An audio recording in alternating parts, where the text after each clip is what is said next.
Now I know painting flowers can seem very intimidating. There's all these petals, these shadows, light shining through the petals, all this stuff going on. How do you paint them? Well, that's what I'm going to get into in this video.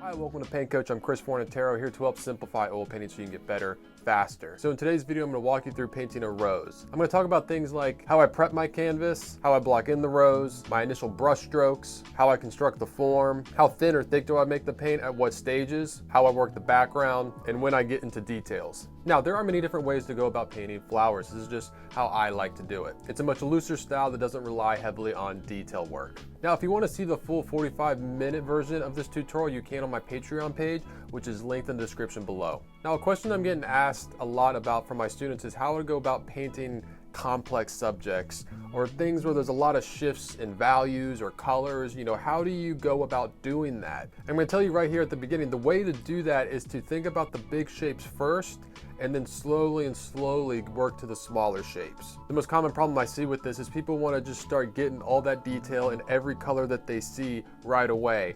And you need to build to that. You need to think of everything in its most general shapes and colors and values first, get those down, and then slowly dial it into smaller and smaller shapes. So just keep this in mind as we go through the demonstration. So my colors for this demonstration are ultramarine blue, alizarin crimson, burnt sienna, Indian yellow, yellow ochre, cadmium lemon, and titanium white. I'm using Gamsol as my paint thinner and linseed oil as my medium. I'm going to start off by toning my canvas with a wash of burnt sienna. Now this is just going to be burnt sienna with a whole bunch of paint thinner. It's almost going to look like watercolors, and I'm going to brush this in on my canvas to give me a neutral ground to start on. I like using burnt sienna because it's a warm earth tone, and if any of it shows through the painting, it's going to give the painting a nice warm look. So once I have it covering the whole canvas, I'm actually going to take a paper towel and just wipe it to get any excess off. And since I'm using the paint thinner to thin it out, it's going to dry really quickly and be easy to work on. Having this neutral base is very important because it's going to allow you to judge values right away.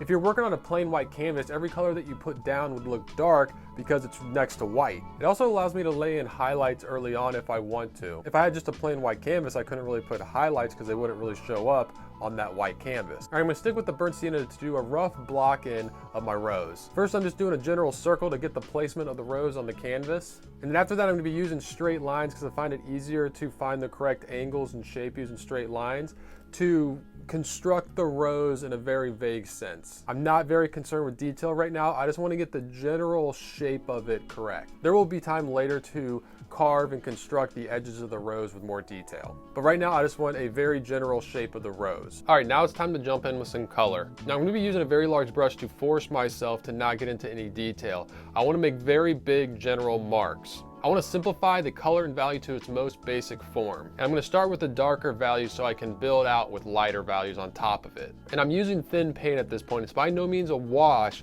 but it is thinned out with paint thinner, not linseed oil. Now remember, the paint thinner is going to dry the paint out quicker, which is what we want for these initial marks. The linseed oil is going to slow the dry time of the paint, which we'll use for later sections. Now to simplify the values and colors, I'm going to squint my eyes like I'm Clint Eastwood and just get rid of any detail and paint what I see. So I guess you just got to ask yourself one question. Are you detail? Well, are ya? Punk? Now I know it's going to seem scary laying down paint all over your rose like this because you're worried you're not going to be able to paint over top of it.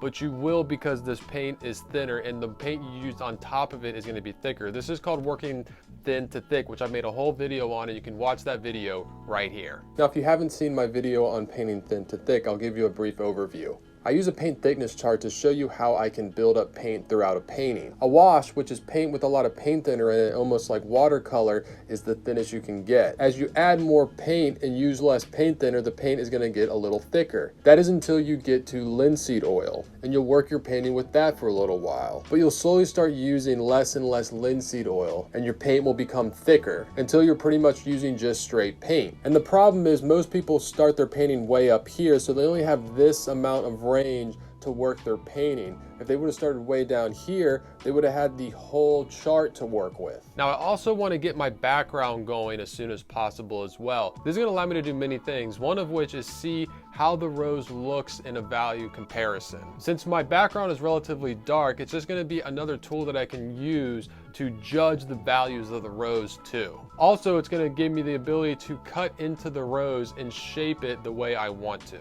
Don't ever think of the background as some separate object to the thing that you're painting. It's all one scene, and everything is, you know, acting together. Lights bouncing off everything, reflecting off everything. So don't neglect your background until the very end. If you do that, you run the risk of making the background look separate from the subject that you're painting, the flower that you're painting. It's not gonna, the flower might not read like it's actually in that space if you don't bring it all up together. And at the beginning, I'm not worried about getting the exact right color of the background. I just want something in the ballpark, something there as a placeholder to allow me to keep painting and moving on to further stages. All right, now see, since we laid down this darker value all over the rose, it's gonna allow us to go in and put some highlights in here. Now I do like working dark to light, but sometimes it helps me to lay down some highlights to just get a general sense of where I am value-wise. I'll have my darkest value and my lightest value there on the painting. So now I know I gotta work in between this lighter and darker values for the other sections of the rose. Now it's at this point that I start using linseed oil with my paint. I don't use a lot,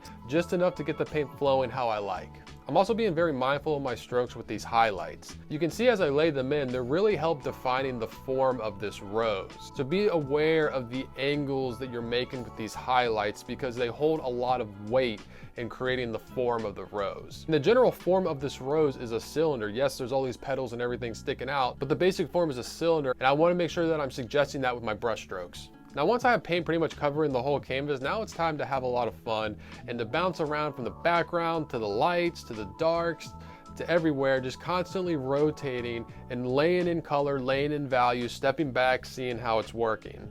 Also at this point, I'm not restraining myself with going into detail. If I want to go into detail, I'll get a smaller brush and I'll go into detail. But I am picking and choosing what details I want to put in. The last thing I'm going to do is get really close to my canvas with a really small brush and painting every single little detail that I see. I want every single stroke to drive home the main essence and shape and form of the rose. I don't want to rely on detail to do that. If your painting's not working and you feel like, oh, I just need to add detail to make it work, that means that your painting's not working on a base level, and adding detail isn't going to fix that. As I'm getting this detail, I'm also not afraid to make the paint relatively thick. Sometimes I'm not even using linseed oil, I'm just using straight thick paint. At this point, it's how far do you want to push it? How much detail do you want to put in? Be careful, it's very tempting to get in there and put as much detail as you see.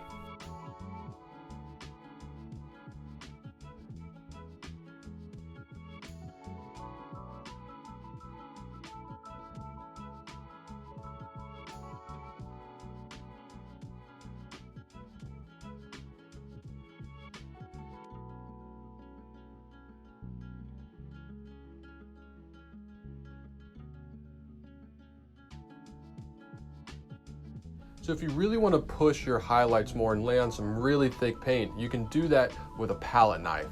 A palette knife is also good for getting very straight edges. Now, a lot of times, if you have an object that you want it to look like it's in the sun, or you want it brighter or almost glowing, and it's just not happening, look to your background, because your object is only going to be as bright as how dark the things are around it. So in this painting, I wanted to push the brightness of my rose, so I darkened the background around it. So always be stepping a few feet back and looking at your rose. So if it's looking good from 5 feet away, it might be time to put the brush down. All right, so the general theme of this demonstration is work big to small. Start simple, big shapes, general values, and slowly work your way into detail. If you go into detail right away, you're gonna get lost, you're gonna get confused, and you're not gonna have fun. And again, if you wanna see the real-time version of this flower painting tutorial, you can on my Patreon page, which is linked below. Also, if you wanna know what kind of materials I suggest, I put Amazon links in the descriptions of all of my videos to the materials I suggest for beginning painters. If you wanna see what I'm painting on a daily basis, you can follow me on Instagram at Forza43. I'm Chris Fornatero here telling you to go get painting. If you enjoyed this video, please hit the subscribe button. I also offer you this video and this video. They both will change your life forever. Just pick one. You can't go wrong.